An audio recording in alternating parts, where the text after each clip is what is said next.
Om Namo Bhagavate Vasudevaya.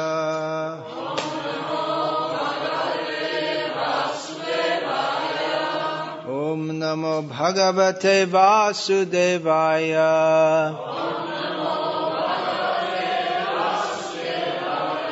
Om Namo Bhagavate Vasudevaya.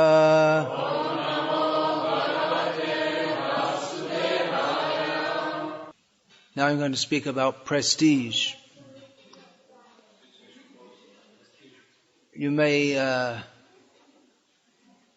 attend various seminars given by non-devotees on how to increase your prestige, how to stand out as an important person. This is against the principle of bhakti. Trunadapi sunichena taroriva sahishna amanina manadena kirtaniya sadaharihi. Chaitanya Mahaprabhu has famously recommended that devotees of Krishna should cultivate the consciousness of thinking themselves as very small, less significant than a piece of grass, and should be more tolerant than a tree, should offer respect to others and not desire respect for themselves, and always chant the names of Krishna, which is just the opposite to the consciousness of a materialistic person who is very concerned with prestige. Especially there's a certain class of person who are openly concerned or shamelessly concerned with prestige. Yesterday we were in the shopping mall. I think the shopping mall was just designed for people who are interested in prestige mostly, because all the items on sale are just for increasing people's so-called prestige. We were trying to find a cheap watch, but that just, you just want a watch to tell the time, but mostly they're with all kinds of jewels and fancy things so that people can know that it's not just for telling the time, but so that people can know that you're wearing something which costs more money than other people can afford to spend on a watch. And like that, designer sunglasses, designer, what else they have? Shoes. Cars, yeah, that's $30,000, $40,000.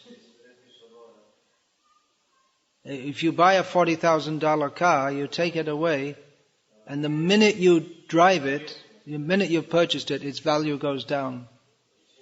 Right? As soon as it's bought, it's a second-hand car, used car. In this way, people are cheated. But they like it. A certain class of person, and there are all kinds of clothes and cosmetics, and it's all just for increasing prestige.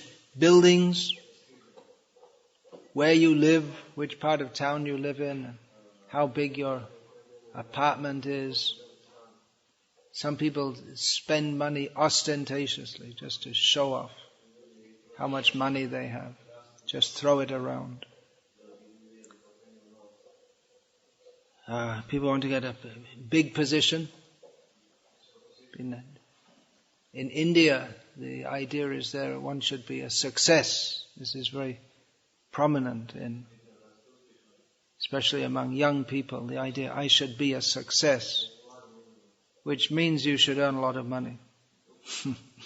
That's what it means. You should not be just some ordinary person driving a truck, but you should be working for some big company, international company that's considered in a high post, earning lots of money. So the idea to be a success, to have a pretty wife, that's also can dress her up. Sri Aishwarya Prajapsavam, that's mentioned in Bhagavatam, that materialistic people, they like to show off their pretty women, their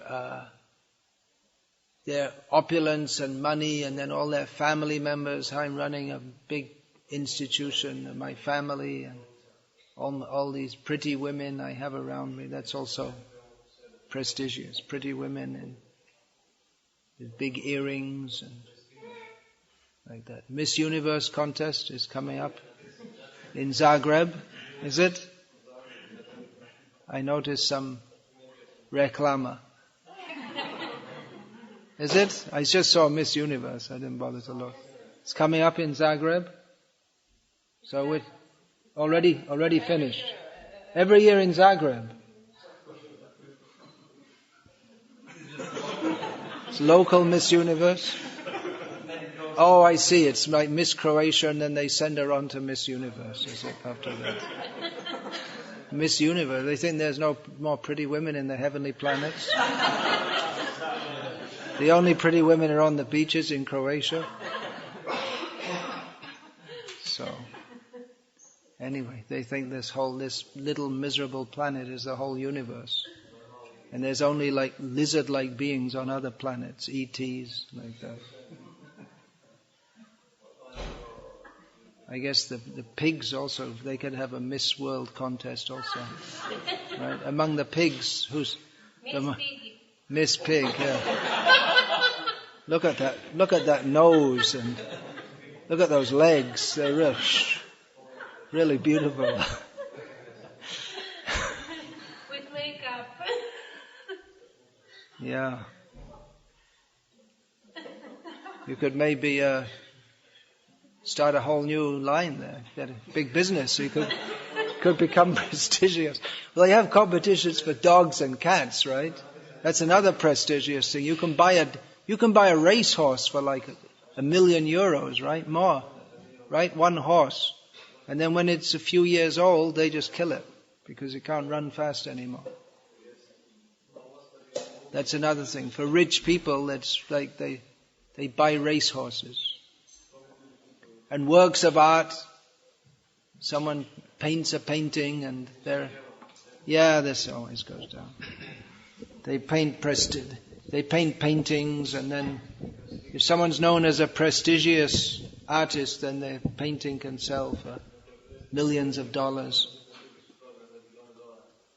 A few years ago, I saw in a newspaper in Britain, there was a famous artist, modern art.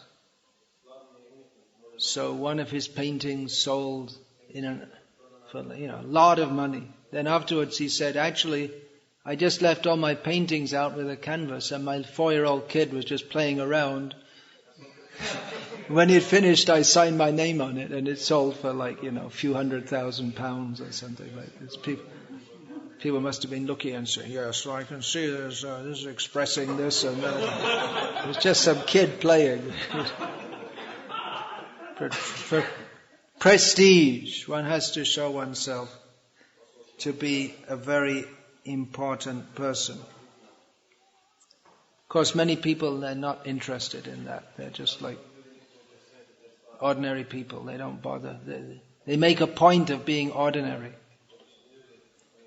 or resisting this prestige society. But then among themselves, they also get different kind of prestige, just like the hippies in the 1960s.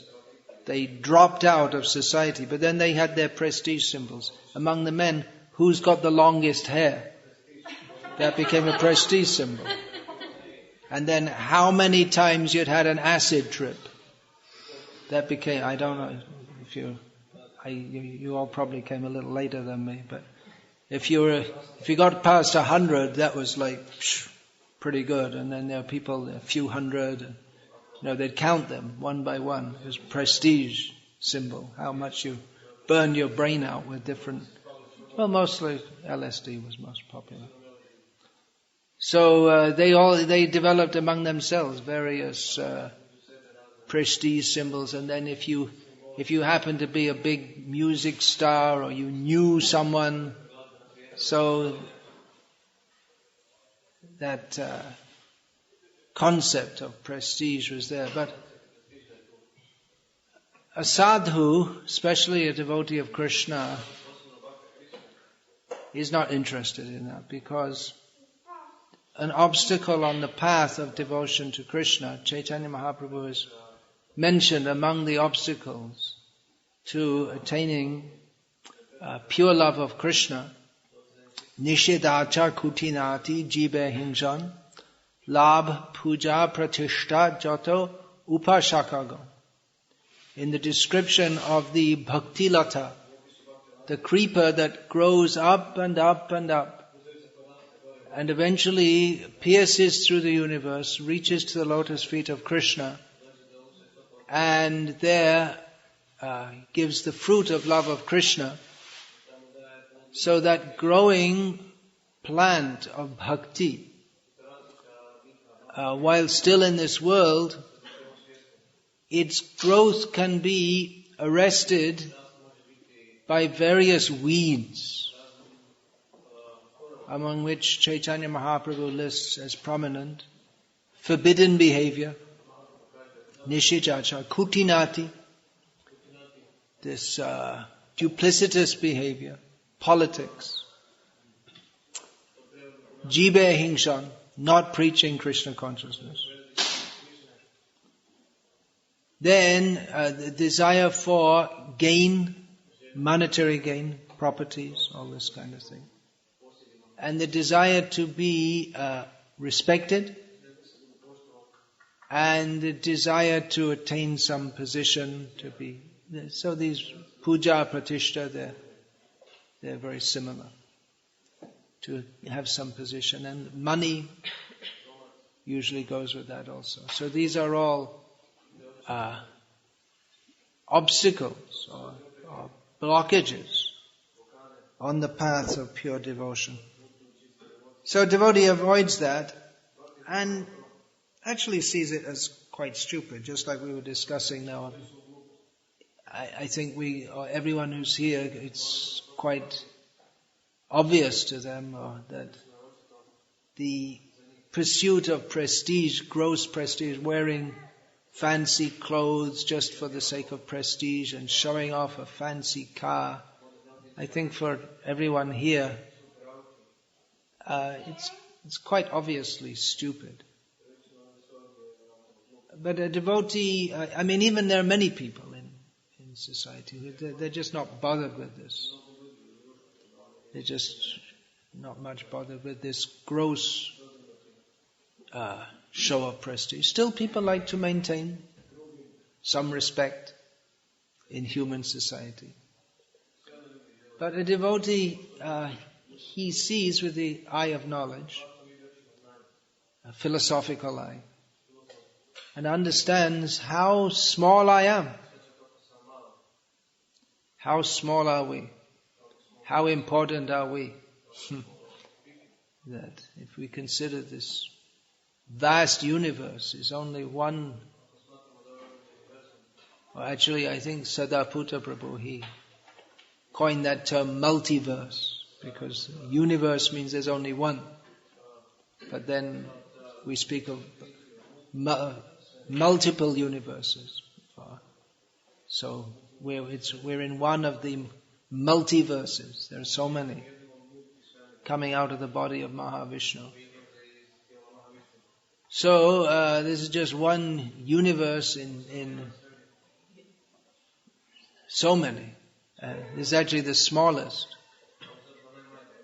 And was that you yesterday saying to me that or maybe a couple of days ago, that the scientists, whenever they try to estimate the size of the universe, it's always getting bigger. They always, just like when they try to estimate the beginning of the universe, the date always goes back, and then the first man, it always goes back. What is it now, the latest? The first man appeared on this, always going back in time. 300,000 years now. And the first civilized man must have been an Englishman. Must have spoken English, right? So that was about less than 2,000 years ago. So like that. This time is vast. Space is vast. We are we're so small, we can hardly imagine how small we are, if we think about it philosophically. Very, very small, very, very tiny. But we take ourselves very seriously. We take everything around ourselves very seriously. But a devotee sees with the eye of knowledge and realizes that I'm very small. Haridas Thakur, when he was about to depart this world, he said, well, what does it matter? Because Chaitanya Mahaprabhu was not pleased that Haridas Thakur was about to leave, because he loved Chaitanya Mahaprabhu, loved Haridas. Haridas said, what does it matter if an ant leaves this world? Who laments? You won't see in the newspaper that a cyclist runs over an ant and killed the ant.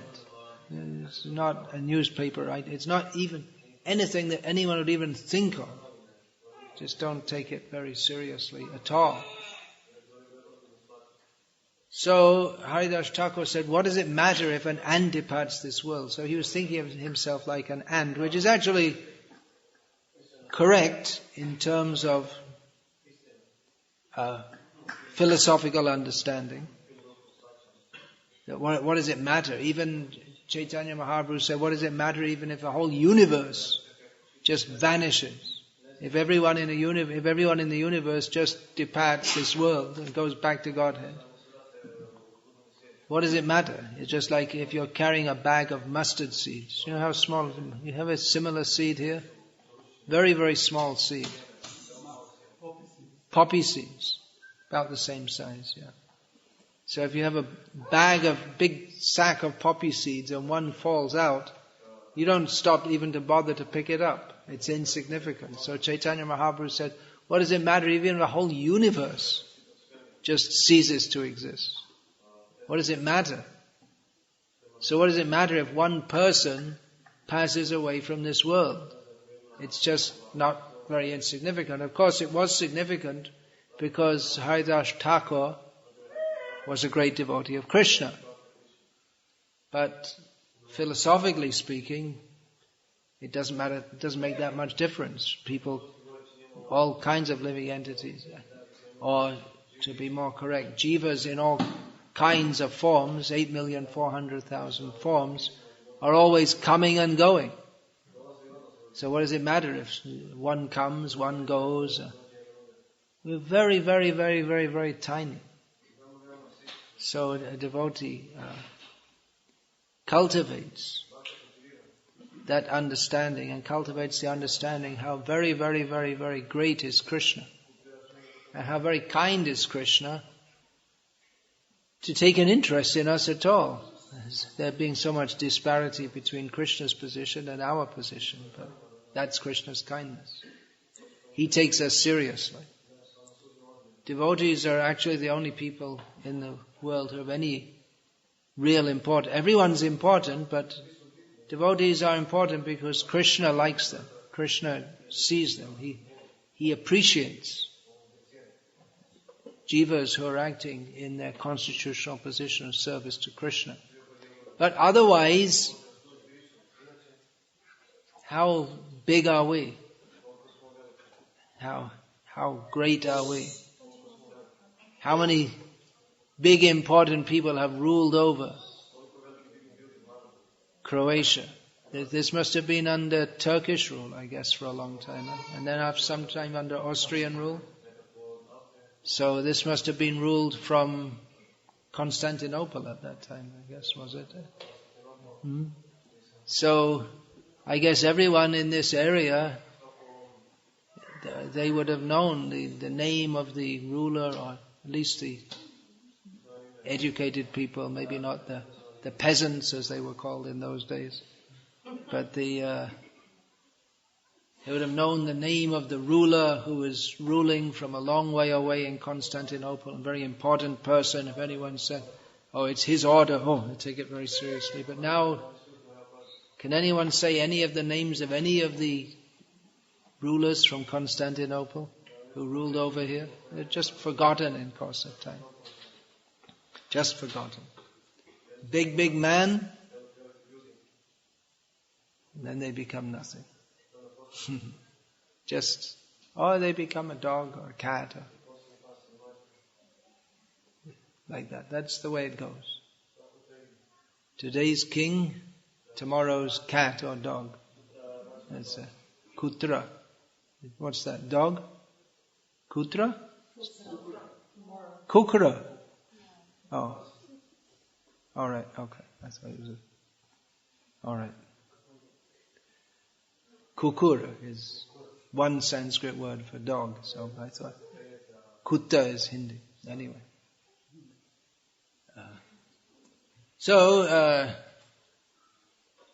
Big man today, small man tomorrow. Some germ, worm in stool. They also have their prestige. Who's the biggest worm in stool in this block of stool?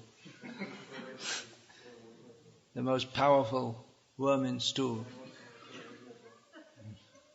Never seen such a powerful worm in stool worm as this one.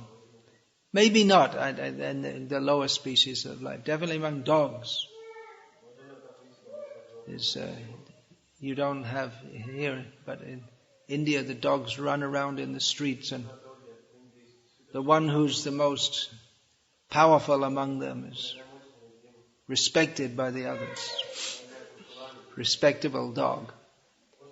And even dogs, these domesticated dogs here in the West, they know if the dog is the dog of a big important man, he knows, I'm a more important dog than you other dogs. Isn't it? They know, I'm a big important dog. Seems like that to me in my study of dog psychology. Dogs, they have their prestige also. No, but the devotee is not. It's foolishness. Yeah. Yeah. Come back again after 10 minutes.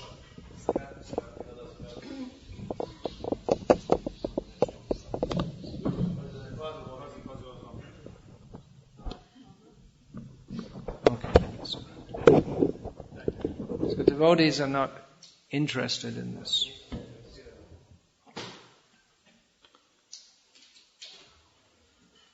Self-promotion. Ishvaroham, just look at me, I'm God. Aham bhogi, siddho ham balavan sukhi. A demoniac person thinks like this. Just look at me. I'm powerful. I'm enjoying. I'm quite competent to enjoy this material world.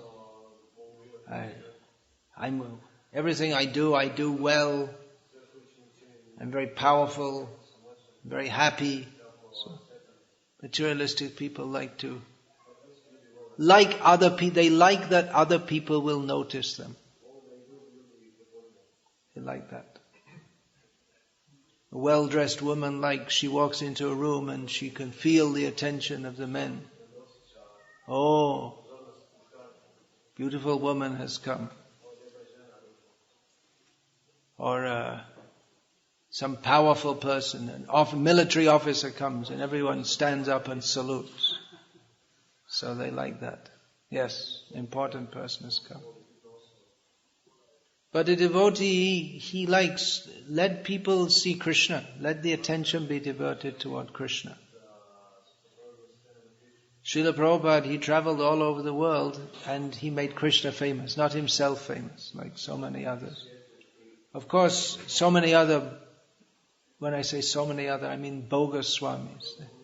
They divert the attention to themselves. But even today, Prabhupada isn't well known. But Krishna is. People have heard of Krishna. But not Prabhupada. He didn't divert attention to himself. Of course, he taught his disciples that they should worship the Guru. He taught that principle. But he always emphasized and exemplified that a Guru is one who directs others toward Krishna. Not that he directs attention toward himself.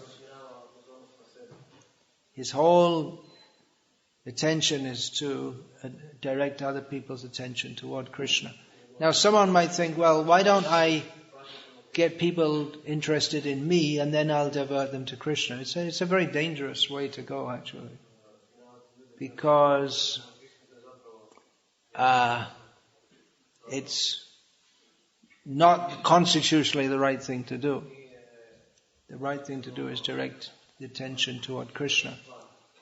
And also, one may do that sincerely or with some good intention, but then others, they will imitate who don't have that clear intention to do so. That clear intention to divert the attention to others. And then if you want to divert attention toward yourself, then you have to promote yourself. And then who are we? It sets a bad precedent. The only qualification of a devotee is that he's centered on Krishna. So if you try to someone tries to promote themselves in any other way, as being a social worker or a highly learned person or a mystic or whatever, then he's attracting people in a materialistic way. Whereas from the beginning, the directing people toward Krishna is in accord with, that is yoga, in accord with our constitutional position. And in yoga, I mean that's our constitutional position, to be linked with Krishna, understanding His transcendental qualities. And directing people toward Krishna, that is immediately, by its very nature, purifying. Whereas directing someone toward someone else because they're attracted by some material quality, that keeps people in ignorance. Or even if you try to direct people because of some spiritual quality without defining that clearly in relation to Krishna, and then you become something like some Sai Baba cult or something like that, with no actual depth or substance. So Srila Prabhupada, as the ideal guru, he was loved by his disciples, no doubt, who held him in the highest respect. But he directed that all toward Krishna. And that's why they loved him. Because he was transparent by a medium. He was transparent in that he didn't want anything for himself. He wanted everything for Krishna. And he accepted prestige only for the purpose of instructing others, directing them toward Krishna. It's a very dangerous role to take, that of a guru, because as Bhakti Siddhanta Thakur said, that anyone who becomes a guru, just by doing that, they cease to be a Vaishnava. Because a Vaishnava takes a position below everyone, and a guru has to take the position to instruct others. But on the other hand, Bhakti Siddhanta Thakur said, if no one takes the role of a guru, then the parampara will cease. So one has to do so as a service. But it's a very dangerous role to take. One has to be quite transparent in doing so, not desiring prestige. The ideal has been set by Madhavendra Puri. That is described in Sri Chaitanya Charitamrita. How when he was in Remuna, coming on the way to Puri to get sandalwood for his deity, Gopal, as he was known at that time. Then Gopinath, the deity at Remuna, stole or hid some kheer for that milk preparation for Madhavendra Puri to take. And the pujari in the temple Gopinath woke up the pujari with a dream and said, "Hey, go get that kheer, give it to my devotee." So this incident of Madhavendra Puri being such a great devotee that the deity stole for him, seemed to steal for him, that reputation of Madhavendra Puri spread. Of course, in those days there was no Facebook or any such thing, but people would, spreading by word of mouth. Do you know that idiomatic usage? That just one person would tell another and someone would tell someone else. And so Madhavendra Puri was journeying to Puri and his reputation went ahead of him. That a great sadhu is coming. He's such a great sadhu that the deity himself is stealing for him. So Madhavendra Puri, he didn't want to be in a situation where people were oohing and ahhing around him. Ooh, ah, he didn't want that. But still he had the order to go to Puri to collect sandalwood, so he had to go there. He left immediately Remuna on getting that kheer because he thought, people will all be respecting me, and he didn't want that, so he left immediately. But he couldn't avoid that his reputation went ahead of him. But for his own sake, he would have gone and left that place. He didn't want to stay to be respected. But anyway, he had to go to Puri to collect the sandalwood. So in Chaitanya Charitamrita, Krishnadas Kaviraj Goswami explains that even though the devotee himself may not want to be respected, Krishna arranges anyway that he's respected. But for his own sake, he didn't want that. So that is the ideal of a devotee, that he doesn't look to be respected. But he is, a devotee is naturally respected, especially in religious cultures. In religious cultures, religious people are respected. Although that's breaking down all over the world, as more and more it's seen that religious people are not as holy as they might seem to be.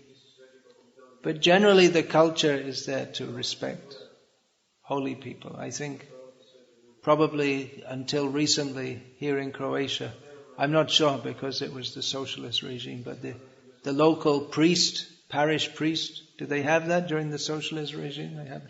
So he was a respected person. Maybe less so nowadays, is it? Still respected. I saw in Lika when that priest came with his girlfriend, people didn't seem to respect him so much. Remember that? Yeah. Well, that was, it was an Orthodox village. Oh. Those villagers were Orthodox. Oh, they were Orthodox, so he could have a girlfriend. He's a Catholic priest from another village anyway. So. Oh, I see. So it's an Orthodox village and they don't care. All right.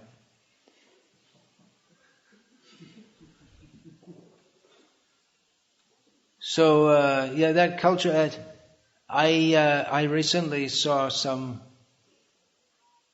YouTubes of this Dalai Lama. And it seems that he's very highly respected among many people. He's got nothing to say.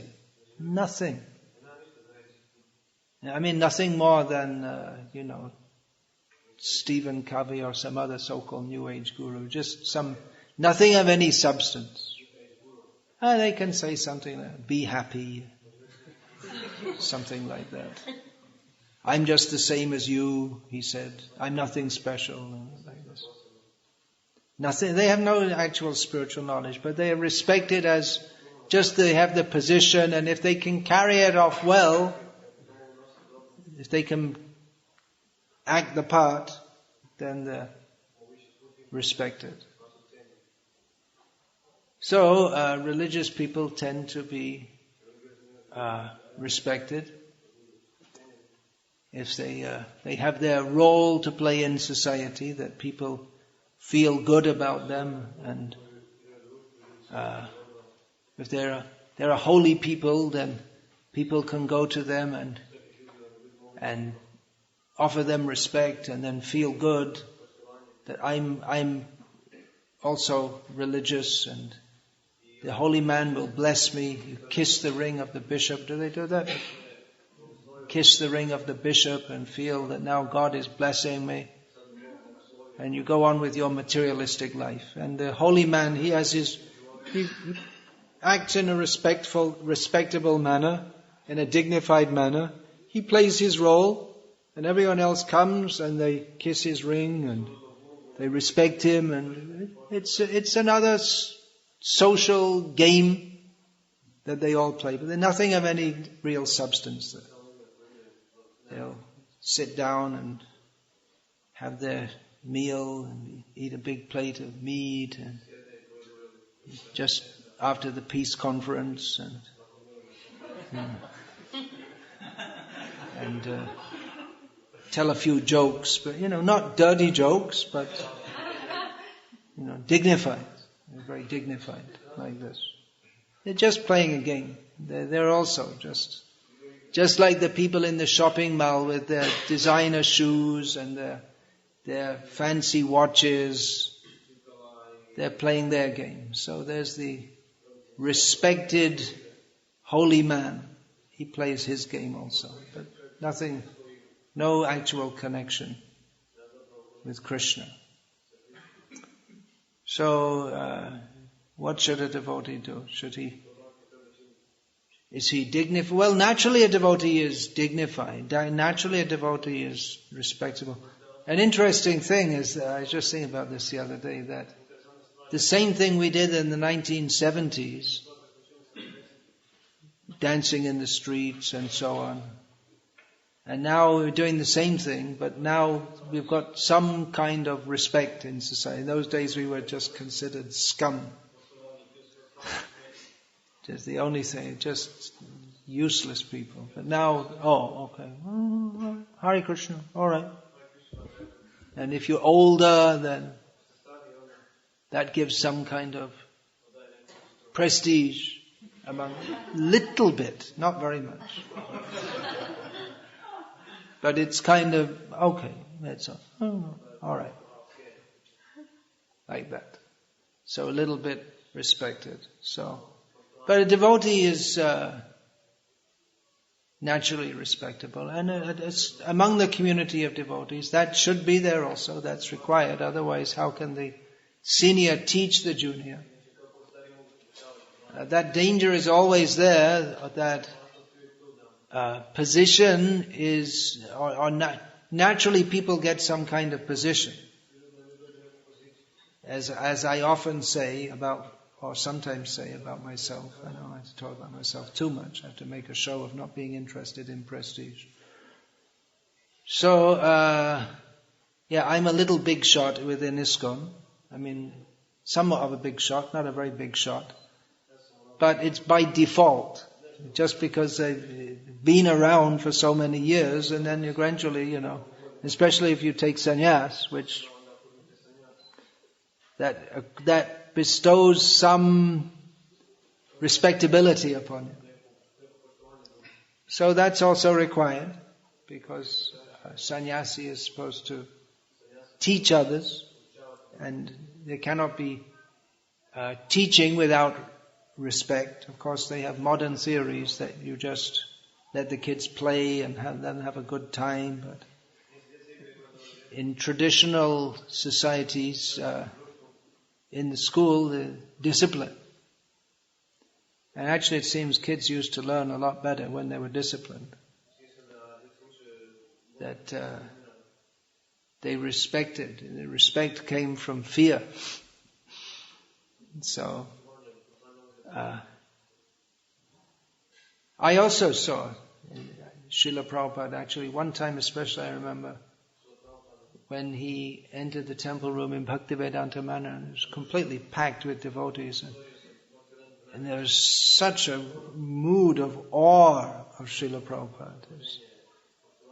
Devotees are like struck with awe. I mean, Srila Prabhupada was just walking up to the temple, up to his long temple room. So he was walking from the back to the front, and you could feel the mood of awe of the devotees. They're very feeling how great is Prabhupada.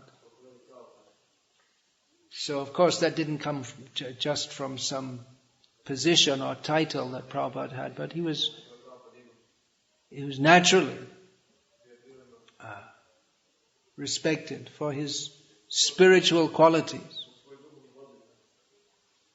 So it's good that that's required, that senior devotees are respected, not just for position. Position should also be respected. We shouldn't think that position within the Krishna conscious movement is something mundane. It can be mundane if the person in the post is completely mundane. But to take a position for the sake of administering Krishna's services, that should be respected also. But spiritual leaders, they are respected for their learning, gravity, their proper behavior, their detachment from the world. These spiritual qualities are expected of people who are in the position of spiritual leaders. And if those who actually have these qualities, then they naturally become respected by others. So a devotee doesn't want to be respected, but naturally by his qualities, he becomes respected. And we see, even we talk about some people that they have nothing actually spiritual or anything really substantial to offer, but still, I mean, even among non-devotee, supposedly spiritual people, or even among like heads of state or someone in a big position, there's a certain kind of respectable behavior you would expect of them. Like, you wouldn't expect to see like a nun wearing designer sunglasses and walking like a fashion model with glitzy high-heeled shoes. You don't expect that. So there's a certain kind of behavior which is expected of them, by which they are respected. So devotees, they should be seen as spiritual people and actually be spiritual people. To actually, of course, devotees, like I say, they're not interested in respect. But at the same time, they're required to be respected in the sense that for preaching Krishna consciousness, it requires that the people of the world respect them. It's almost like a paradox. It's like a very dangerous situation. Like, how far do you take it? If someone is very renounced, people tend to respect that. Like, we've heard of certain Greek monks who live a very austere life, and people respect them very much for them. And some religious people, they live they live quite a high-rolling lifestyle, you could say. They have, they're head of some institution with lots of money. They drive these big sedan cars. They're super long cars. Like, they have, I think there's only very few of them are built, like for heads of state of some big country. Very, very, very long cars. So like this, I was told this prelate of the Russian Orthodox Church, he goes in one of those cars, and all the traffic has to stop for him, so that he can drive from outside Moscow to downtown Moscow in 20 minutes. All the traffic's cleared out, and the driver comes in at 180 kilometers an hour. He's a big shot like that. So some religious people, they have some of the trappings. You know what that means? Like the paraphernalia or of prestigious people. Even Srila Prabhupada, he built big temples with the specific aim to catch the attention of the public. When he was asked why he was building a big temple in Vrindavan, when the previous acharyas of his sampradaya had lived under a different tree every night, which seemed to be against the principles of the sampradaya, Srila Prabhupada answered that if I was to sit under a tree, no, you wouldn't be here even talking to me. So for this, it's for your sake, because you need this to be impressed enough to come and listen to what I have to say. Of course, Srila Prabhupada didn't say it in so many words, but that's the point. And he was very interested that after bringing his Western disciples to India and taking them on a tour all around, I believe it was 1971, Prabhupada said, now you have to do something. Don't just travel around and have people throw flowers on you, but now you have to build some temple. It was very difficult. But Srila Prabhupada knew that by doing this, our movement would become established, that people would take it very seriously, which is a fact. So the prestigious temple, if you've seen, just like Vrindavan temple, Mayapur temple, Bombay temple, they're very prestigious. Bombay temple especially is very, well, it looks very opulent. I remember myself, I went there once. It was the first time after many years I'd been there. I was mostly been in Bangladesh for many years, which was, you don't see anything opulent there. Then I came to Bombay, and just seeing the chandelier in the temple, I was looking at it for some time. I hadn't seen anything like that for a long time. So it's impressive. And people then think, well, this is something very important. So it's a paradox that because a preacher of Krishna consciousness may accept some paraphernalia which will lead materialistic people to respect him. Like a fancy car, some big rings. Televisions? I don't think so. That's not very spiritual, is it? But expensive television. Expensive television. Yeah, I mean, almost all the ashrams, if you go in all these Mayavadi ashrams in India, they all have, isn't it? They all have TVs. They're all watching TV, all these sadhus. So, so that may be there. That we don't say that's wrong if it's used in the service of Krishna. But at the same time, if one becomes attached to that prestige for its own sake, then that's very dangerous. And then there are some people who, seeing that, will reject. Some people will say, okay, it's very good sadhu, big man, all right, we take him seriously. But other people will say, hey, that's not spiritual at all. So you're caught. The same profile that will attract some will repel others. And if you go around in just some ragged clothes, a few people may like that, but most people will just think you're a beggar and not take you seriously at all. So the issue of prestige or not prestige, well, it's not the main issue. Devotees should be true to Krishna. But as a preacher should also be interested in how people perceive of him. Of course, people respect like bishops and popes and patriarchs and lamas, and Dalai Lamas, not some animal. But Srila Prabhupada once said to his disciples that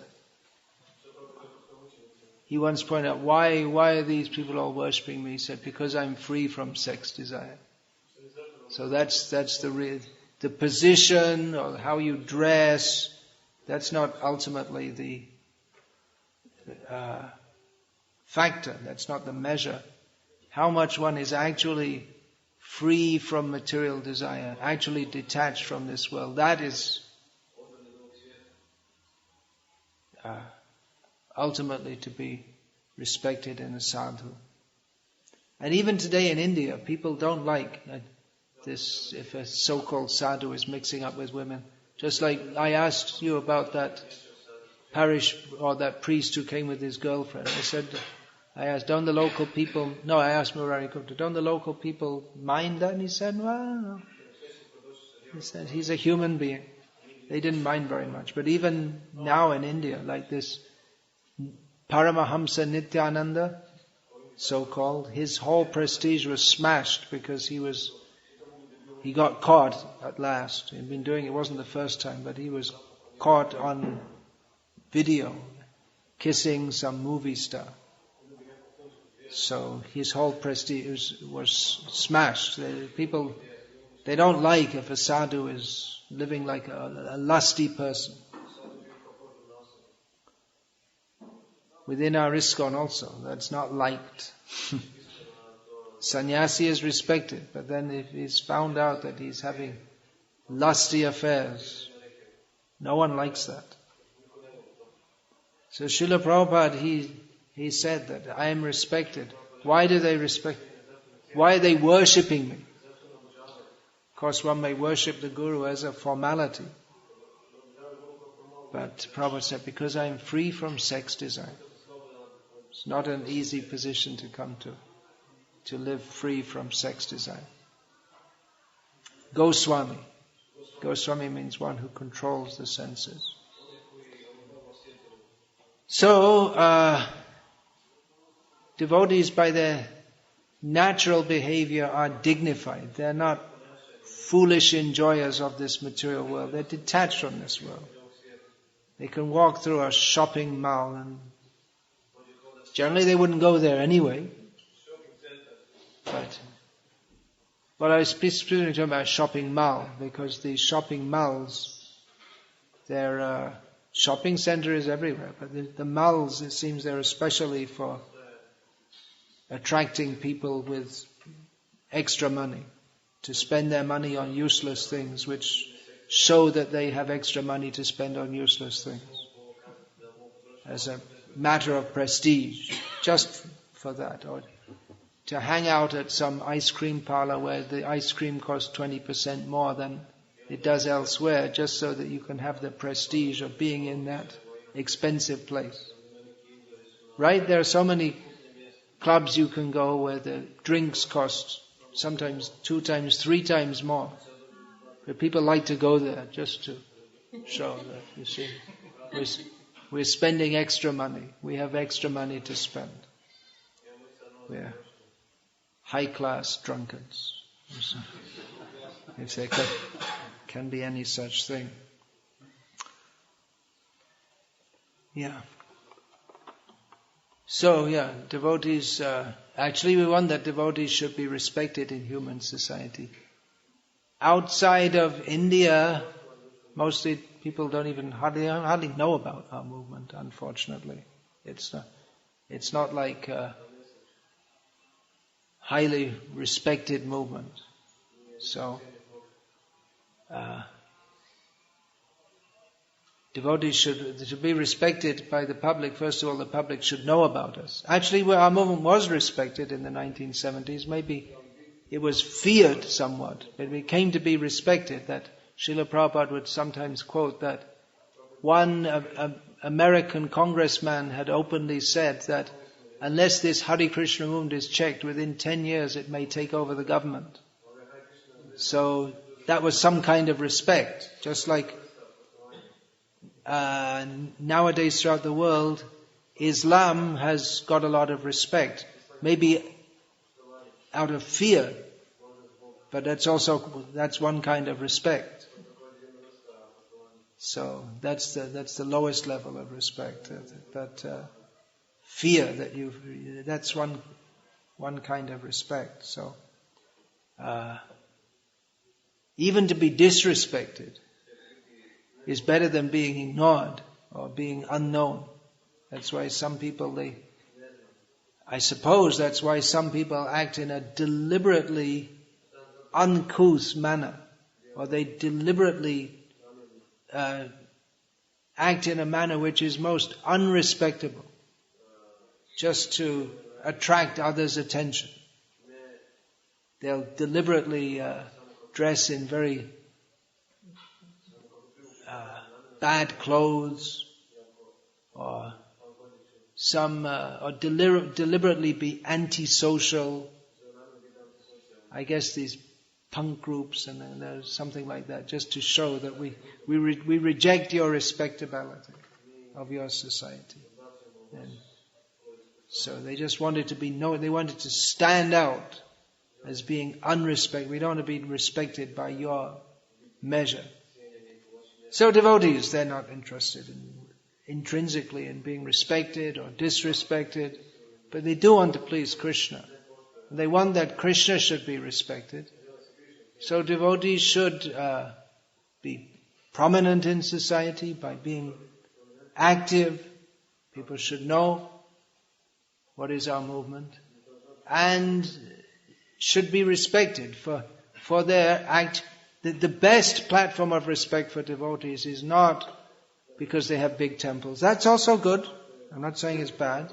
Having big temples is good to develop big religious edifices.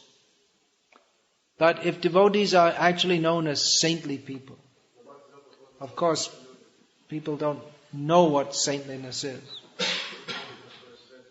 but some idea they have. Some idea. Devotees are known as not being ordinary people, greedy people, or interested in grossly mundane activities. They should be respected like that. At the same time, again, you see, it's like a paradox. There's always two sides of it. Devotees should not be so much concerned about being respected that they conform or they make us their priority, being respected by people who, after all, are living like cats and dogs. We shouldn't be so much concerned that we shouldn't sell our souls to people who themselves are living like animals. They have no idea of actual human behavior. Devotees, our behavior is in many ways it might seem quite disrespectful. What is it? Not to be respected. What's the word? Disrespectable, yeah. Disrespectable. It's disrespectable, disrespectful. So, just like many parents would not be happy to see their children, and maybe not in Croatia, people are more easygoing here, but many parents, they wouldn't be happy to see their children dancing around in public, wearing some strange clothes, dressed in a strange style. Is it like that here? Many parents, they wouldn't like that to see. It's like they'd consider a great embarrassment among their own friends that my child is doing that. But that doesn't mean that devotees are going to stop doing that. Srila Prabhupada said that our method of getting public acceptance is we change the public. Instead of changing ourselves to be respectable according to their standards, we change their understanding to our standards. That's a big proposition. But the point is we We don't want to sell our souls or become so much concerned with what the public think about us that we stop our core activities. Although actually in India once, Prabhupada, he did stop the devotees from going out on Harinam. Can you imagine that? They were going out on Harinam Sankirtan, Prabhupada said, stop doing this. Because people thought they were beggars. Because in India it's quite common that people, they go around and they sing some religious songs and then they beg money. So Srila Prabhupada didn't want that. So he started the life membership program, going to mostly businessmen and they should give a donation, at that time 1,111 rupees, and they should get Prabhupada's books. And so Prabhupada wanted to present that, we have these books, we have these spiritual books, and then people give donations, and with the donations temples are built. So Srila Prabhupada wanted that our devotees be seen as respectable people. Bhaktisiddhanta Saraswati Thakur, he also said that he didn't want Vaishnavas or Vaishnavism to be seen as choto lokya dharma, or the religion for little people. He said that if non-devotees, we should always be a little bit ahead of them. We should be more intelligent, more knowledgeable. We should be ahead of them. So for Krishna's sake, a devotee is knowledgeable, expert, but always the focus for Krishna's sake. And ultimately, we don't care so much what the public think. On one sense we do, on the other sense we don't. In one sense we do, we want them to respect devotees so they will listen to what we have to say, which is important. They should listen to what devotees have to say. But on the other hand, we cannot compromise our core principles to satisfy them. Just like previously, especially in India, many people used to say, why don't you do welfare activities? Why don't you open schools and hospitals and feed the poor? And then we would explain, well, actually, our focus is on preaching the message of Bhagavad Gita, giving the all-round solution. Then some devotees had the idea, well, why don't we open hospitals and schools and feed the poor, and then people will like it. And now they're doing it and people like it. So people respect us, but for the wrong reason. Because they think we're helping the body, we're helping uplift society. But they don't understand that the real way to uplift society is not by dealing with the material needs, but by dealing with the spiritual needs. So we gained respect, but of course, some people get very angry if they heard me saying this. But we lost our focus.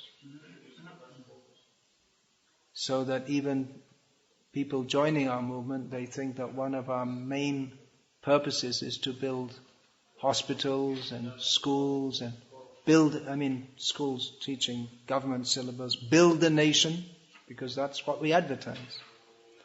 So we gained respect, but we lost our prestige. So there's a few thoughts about prestige. If you really don't want to be prestigious and just want to and just concentrate on Krishna, then you could try being like Vamshidas Babaji Maharaj or Gaurkishore Das Babaji Maharaj, who really completely absorbed in bhajan, and they were completely aloof from the world. Completely aloof. Gaurkishore Das Babaji, he was so fed up of materialistic people coming to him for getting blessings, but they weren't serious about spiritual life. They went to live in a latrine, which here in this country you can't understand because of the cultural difference. You can't understand. People living in a latrine, well, it might sound like, well, it's not a bad idea. If the rent's cheap, why not? But that's considered so unrespectable for that. So no one would come to see him. So he was happy. Now all these people stop coming to me, and I can just go on with my Krishna consciousness. But then his own his own disciple, Bhaktisiddhanta Saraswati Thakur, he was living pretty like Gaur Kishore Das Babaji Maharaj. He came to Calcutta and started preaching, and eventually there was a big temple, prestigious organization. So it might seem that Bhaktisiddhanta Saraswati Thakur had come down from the level, had betrayed his guru. But he was able to do that and not be affected by it, because he always kept the ideal of Gaur Kishore.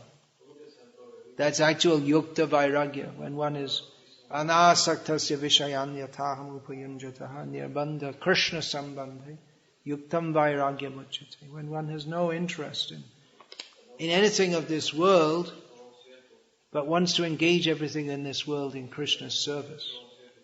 So keeping that ideal of Gaur Kishore always with him, Bhaktisiddhanta Saraswati Thakur lived amid opulence, like a respectable person of this world. But then he complained that some of his disciples, they were interested in the building and the position, and so it's very dangerous. A religious institution it's a necessary evil. For preaching Krishna consciousness, some kind of organization is needed, but as soon as there's organization, then there's money, buildings, properties, positions, and these things are very dangerous. So we should always discuss at the level of, better always to discuss at the level of pure devotional service, as Srila Prabhupada did. You may say, well, we're not on that level, let's just talk a little, let's just bring it down a bit. But if we bring the standard down a bit, whatever level we speak on, people will come up maybe at the best 50% of that level. So if you see, well, actually they're not on this high level, so let's not talk about pure devotional service, let's talk about something that people can manage or adapt to. Let's talk about 50%. Then they'll come down to 25%. And then you say, okay, let's talk at 25% level, and then they'll come down to 12.5%, and then there'll be nothing left. So Srila Prabhupada always kept the ideal. This is our aim, pure devotional service. Let us stick to that ideal. And even if everyone else is coming down, let us stick to that ideal, because there's nothing else worth attaining. Toma pratishta shukare bhishta. Bhaktisiddhanta Saraswati Thakur, he spoke of mundane prestige as being as attractive as a pig stool. Can you imagine anything less attractive than pig stew? So he found it so distasteful.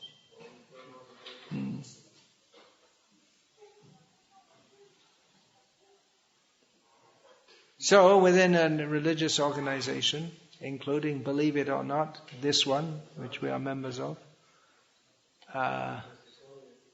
it's likely, inevitable, that some or many are going to be more interested in the prestige, opulence, and this and that. Actually, it's good in some ways to come to places where our movement's not doing that well, and then you can see who's actually sincere to serve. It used to be in ISKCON, when everything was going well, people wanted to be temple presidents. But nowadays, there's it's mostly just a bunch of headaches, and the prestige associated with it is gone. And so now you'll see who actually wants to serve. Nowadays, no one wants to be a temple president, even if you pay them. So, some thoughts. don't be interested in pig stool. That would seems like we shouldn't have to preach that, huh? We may preach, don't be interested in this material world. We don't have to preach, don't be interested in pig stool. We don't have to say to people, not to get some pig stool and smear it all over their body. We don't have to tell people that.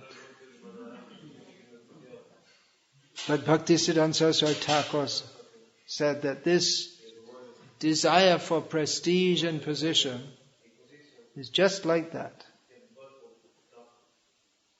So despicable. Say I, sitting on a big seat. Sitting on a seat above you all. Paradoxical, isn't it?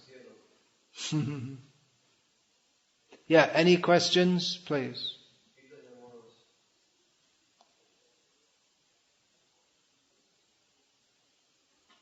How to, you said that, you said that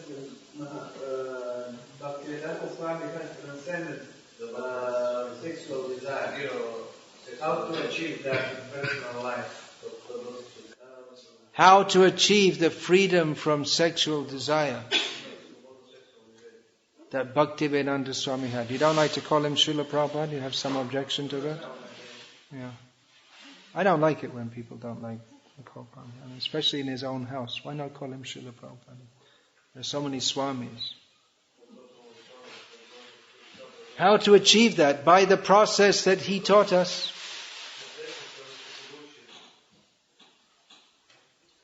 It's not easy. That's for sure. It's not easy. Even Brahma and Shiva, they appear to be victimized by that.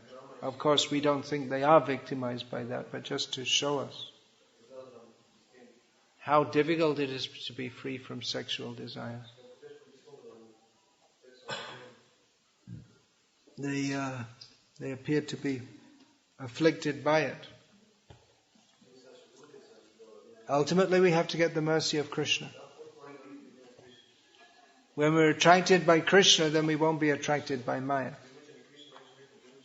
Yadavadhi mama cheta Krishna padara vinde nava nava rasa dhaman yudantamasit tadavadhi bhata nari sangame smaryamane bhavati mukha vikara sushtu nishtivanamcha. Srila Prabhupada often used to quote this, saying that since I have been engaged in the service of Krishna, or since my mind has been absorbed in the lotus feet of Krishna, and relishing ever new rasa in relationship with Krishna, since that time, whenever I think of sexual contact with a woman, my lips curl with distaste and I spit. So that's the verse. Application, well, that we have to work on.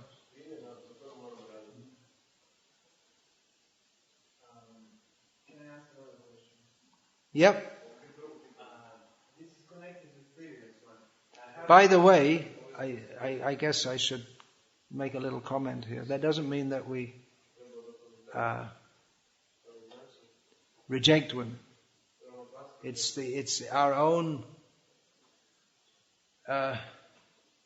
perceptions that are wrong, not that the jivas inhabiting a woman's body are wrong, or there's something despicable about that. Yeah.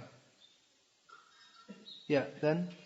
I have been abused by a pedophile in childhood. This later was called to be abused by a homosexual. How can I transcend the hurt of that? How can you transcend the hurt of child abuse in your childhood? Difficult, but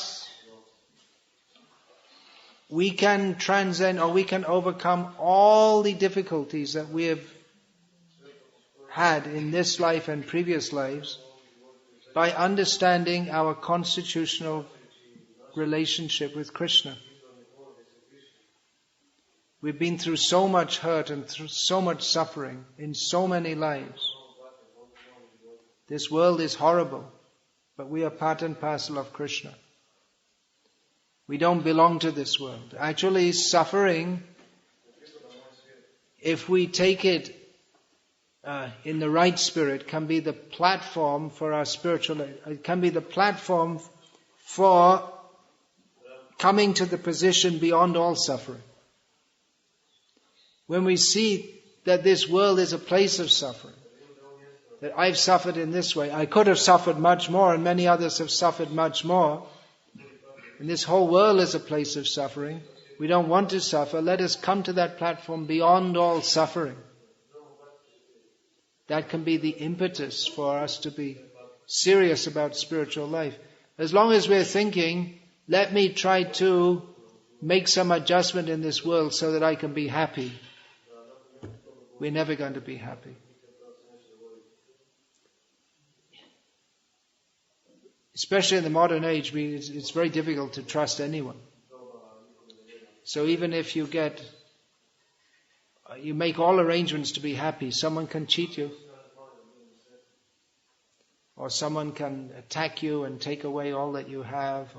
Or for no reason, you can be attacked. I was attacked in my childhood also, for no reason. Some people just came and hit me over the head with I guess it was an iron bar. I didn't stop to analyze the iron or steel bar or something. Just for fun, I guess. So, well, that changed my life. My long hair, which I was so much attached to, had to go off because it was all full of blood and all messed up. So that changed my identity. Then I didn't want to identify with that long hair scene anymore. And eventually it came to us. So those who, despite all suffering, they have faith that ultimately reality is good. They see all difficult situations as a lesson. What do I have to learn here? I need this difficult lesson. Let me learn from this.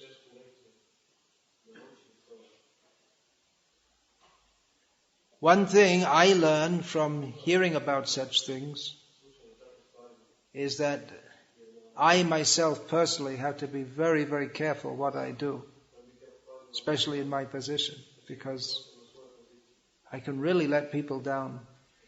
Nowadays, not so. There have been so many letdowns that one more doesn't seem to make that much difference. But it does make a difference. It does make it. I mean, people have faith in me as a representative of Srila Prabhupada, so I have to be very careful not to betray that trust. So, one thing you can learn from that is to yourself deal with people in a way that you don't hurt them. That's at a basic social level. And seeing that, considering that you yourself have suffered so much, and others right now at this moment are suffering all over the world. So many people are suffering in similar ways. See what you can do to help others be delivered from that suffering. And actually that is possible by Krishna consciousness. So the best way you can get free from that suffering is to take to Krishna consciousness and help others to come to this higher platform of consciousness, wherein if one comes to this higher platform of consciousness, then he will not exploit others for the sake of one's own gross supposed pleasure. That's my suggestion. Come to a higher platform of consciousness. Don't remain stuck forever in that. That won't help you. Go beyond it. Yeah, anything else? devotees don't want respect for themselves, but they respect to all other living beings. The devotee doesn't want respect for himself, but gives respect to all other living beings. Can I tell you more about that? It sounds so difficult. Well, that's the attitude of a devotee. Devotee thinks I'm very small and insignificant, but respects all others as part and parcel of Krishna. That comes from intense Krishna consciousness, by actually seeing everything and everyone in relation to Krishna. So when we see the relationship of Krishna, that everyone has a relationship with Krishna, then one respects them on that platform. For preaching, one may have to be straightforward and saying that they're living like cats and dogs. That is required. But inherently a devotee respects everyone. Anything else? Please tell me, I would like to ask a question about Vaishnava Parad. A question about Vaishnava Parad. My usual response, whatever the question may be, is just don't do it. Then there's no need to ask questions about it. Of course, I'm quite expert at doing it, but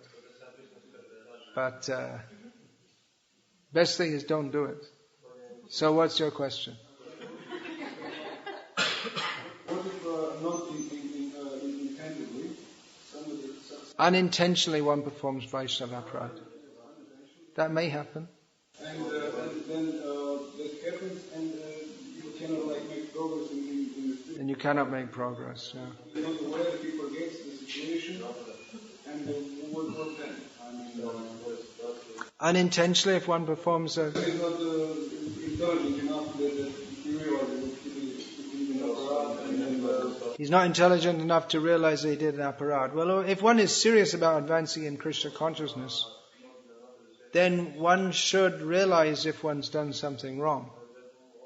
That Krishna gives the intelligence. And one should try to rectify that. So if one is not even aware that he's doing something wrong, that indicates a lack of sincerity, doesn't it? Lack of sincerity, what can you do with such people? At least sincerity means at least we should try seriously to serve Krishna. Yeah, some question?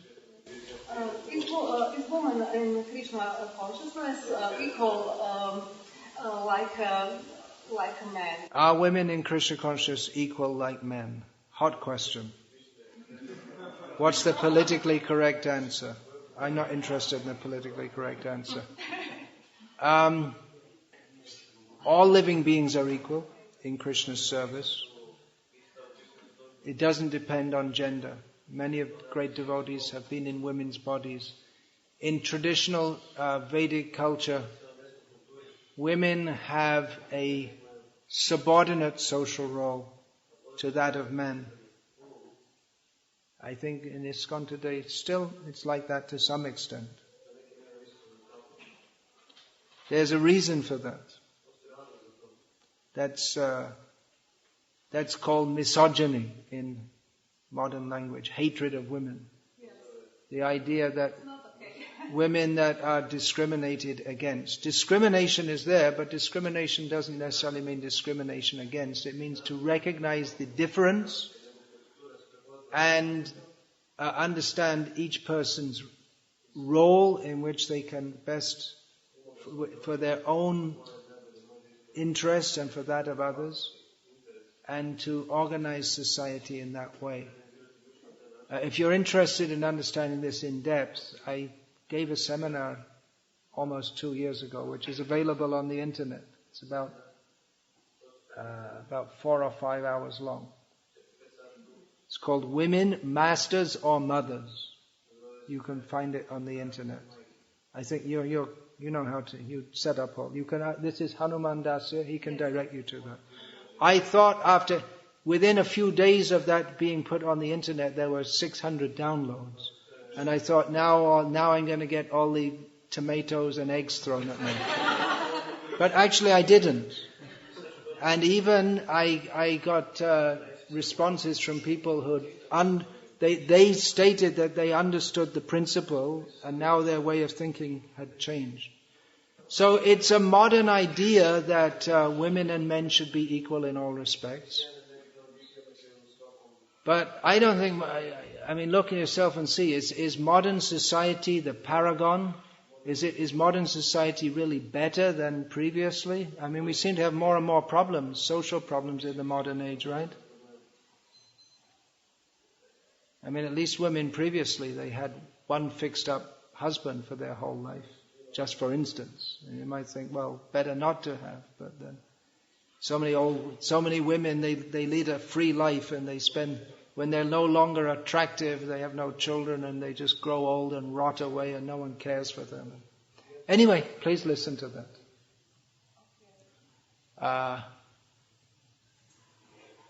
The modern idea is that women should beat men to make up for all the excesses of thousands of years. The men should be stomped into the ground.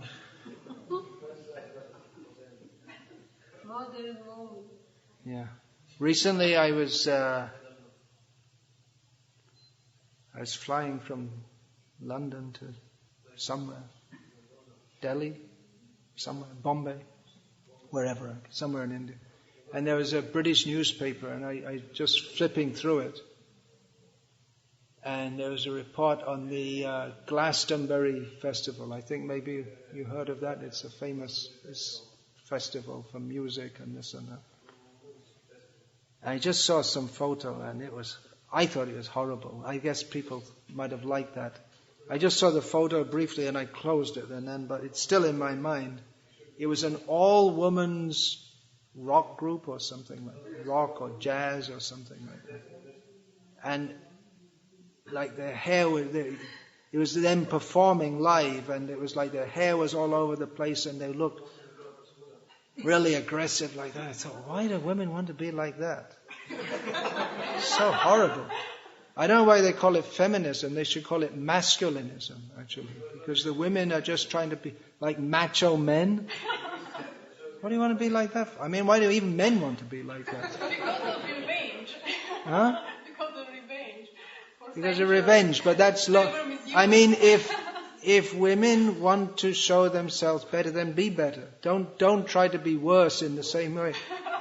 If you think that men are bad, then show a better example.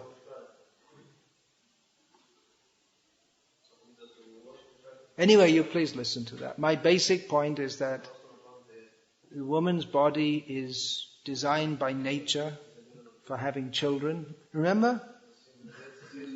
And it's natural for women to have children. They're happy like that. And then they have to look after the children. The children are very important.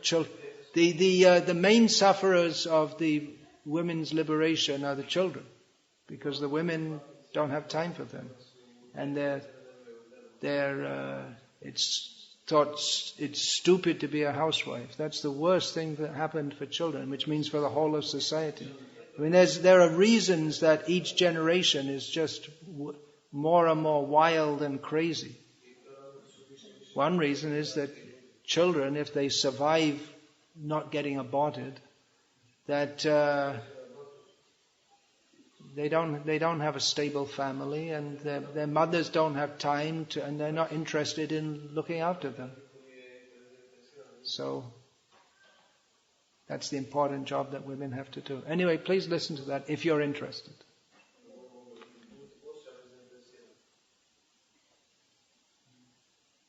Thank you for not throwing eggs or tomatoes. Because really, I mean, it's so fanatical that, I mean, if you even try to suggest that men and women should have different social roles. The woman's role, yes, it's socially subordinate, it's subtle role. That's feminine. that you're immediately shouted down as being a misogynist, and people don't even want to listen. Sexist, yeah.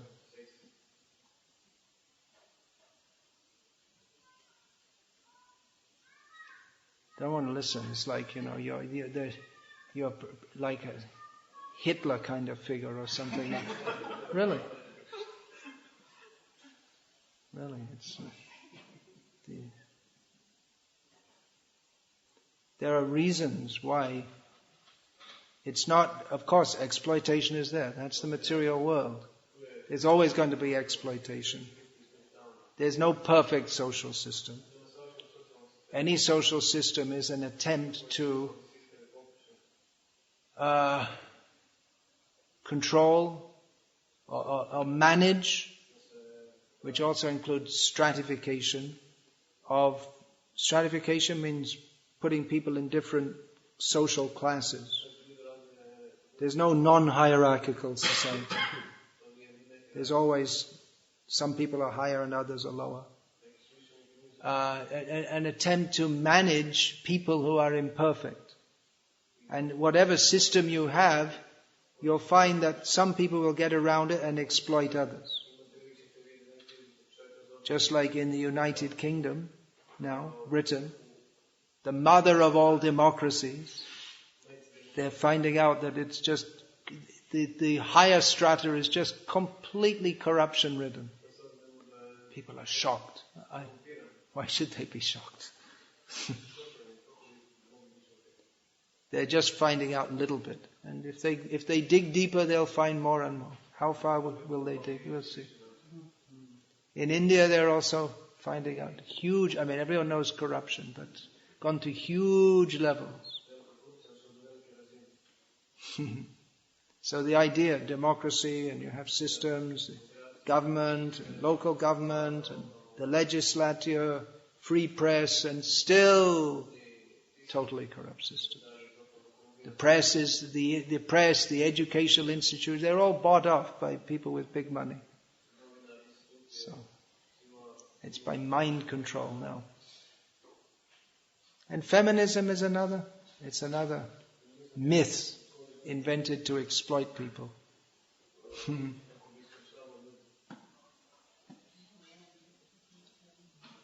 Women are not better off nowadays than they were previously. They have the freedom to degrade themselves. But that's what value is such a freedom? Better to have disciplined, controlled society. With this idea of giving freedom to everyone. Now I'm off. Anyway, I gave another lecture on this topic in Berlin a few years ago. You can look at it. About freedom. But this idea of giving freedom, that's also failed. Because you see that given freedom, people, what do? They stick their bodies full of drugs. They don't maintain steady relationships. They have one divorce after another. And what's the value of freedom? Better to have laws which control people for their own good. Just like children, they're supposed to be controlled. Because it's understood. They're not intelligent. Their intelligence is not developed enough to act in a manner that is suitable for their well-being. But the adults also need it. You can see that. Given so much freedom, people are just becoming more and more and more degraded. So better have a control set. And then people become afraid. And then we're going to get like Hitler and this thing. So therefore the enlightened consciousness is required. Otherwise any system is useless. A woman who's under the control of her husband who's Krishna conscious is a far better position than one who is free and wild to do whatever she likes. Much better position. The husband can guide her for her own good. If he's good, yeah. But even if he's not, the woman should endeavor to be good. This idea, well, the men aren't good, so I'll be bad. And then where's the hope for anyone? Then everyone's bad. Anyway, it's a big topic. There's much to be said on this.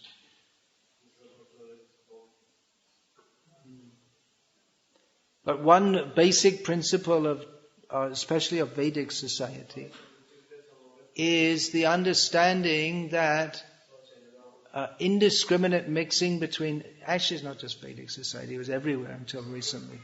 Indiscriminate mixing of men and women causes social disaster. Then there'll be illicit sex. Sex is not forbidden, but it should be within the institution of marriage. And the natural, people like to be natural these days, so the natural result of having sex is having children. So there's understood that indiscriminate, just men and women all mix up. No. Some control, because too much mixing with men and women means that proper discrimination is lost, and then it's a social disaster, and people suffer so much. The modern society is promoting so much sex, and people are suffering. So that should be controlled. Overrated. Sex is the most overrated